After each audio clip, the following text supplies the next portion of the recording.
देख रहे हैं आवाज इंडिया, देश की भरोसेमंद आवाज। मैं हूं पिंकी। आइए नजर डालते हैं देश और दुनिया की 10 बड़ी खबरों पर। चीन में महाशक्तियों की बैठक आज चीन में शंघाई सहयोग संगठन की अहम बैठक हो रही है।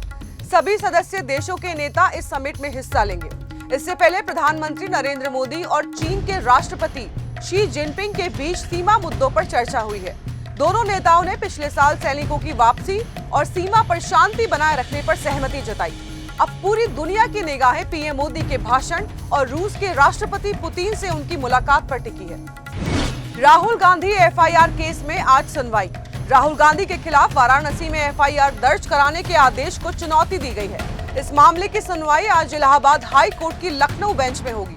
दरअसल वाराणसी निवासी नागेश्वर मिश्रा ने राहुल गांधी के बयान को लेकर एफआईआर दर्ज कराने की कोशिश की थी, लेकिन अदालत ने उनका आवेदन खारिज कर दिया था। अब इस फैसले को हाई कोर्ट में चुनौती दी गई है। बिहार एसआईआर मामला सुप्रीम कोर्ट में। बिहार एसआईआर मामले में सुप्रीम कोर्ट आज अहम सुनवाई करेगा।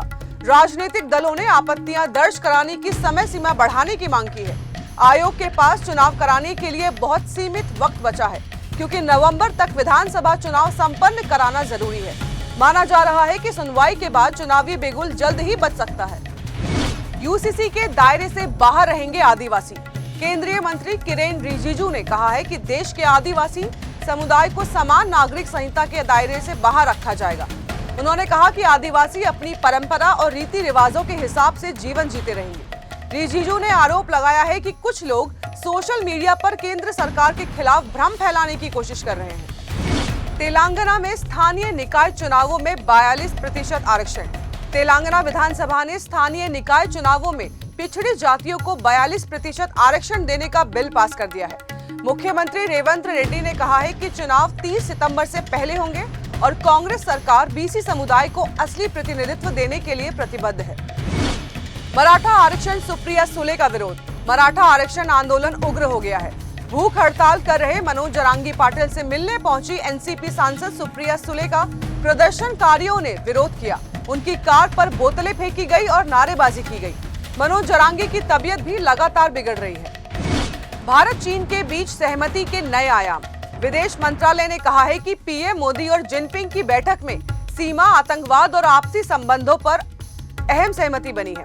दोनों देशों ने साझा सोच को आगे बढ़ाने का जोर दिया है। आज होने वाली एससीओ बैठक में इसका असर दिख सकता है। दिल्ली एनसीआर में भूकंप के झटके। रात करीब 12:50 पर दिल्ली, नोएडा और गुरुग्राम में भूकंप के झटके महसूस किए गए।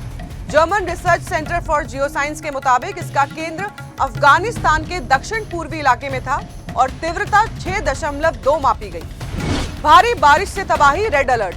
हिमाचल, उत्तराखंड और जम्मू कश्मीर में भारी बारिश और बादल फटने से तबाही मची है। मौसम विभाग ने अगले 3 दिन तक रेड अलर्ट जारी किया है।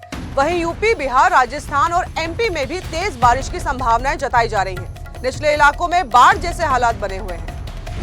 कमर्शियल गैस सिलेंडर सस्ता हुआ।